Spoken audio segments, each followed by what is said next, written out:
In this video, how to appear online on Slack. I will show you step by step how to appear online on Slack. First, open the Slack app on your phone or computer. Log in to your account using your email and password. After logging in, go to the main Slack page. Now click on your profile picture or account icon.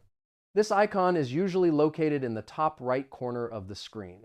After that, look for the option called Set Status. Check if your account is set to active. If your status shows away, click to change it. Select the active option. This will make you appear online to other users. You can also remove any custom status if needed. Make sure the Slack app is open on your device. If the app is closed, you may appear offline.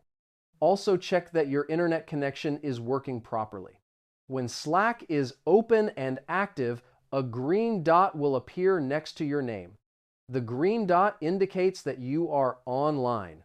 This allows your team to see that you are available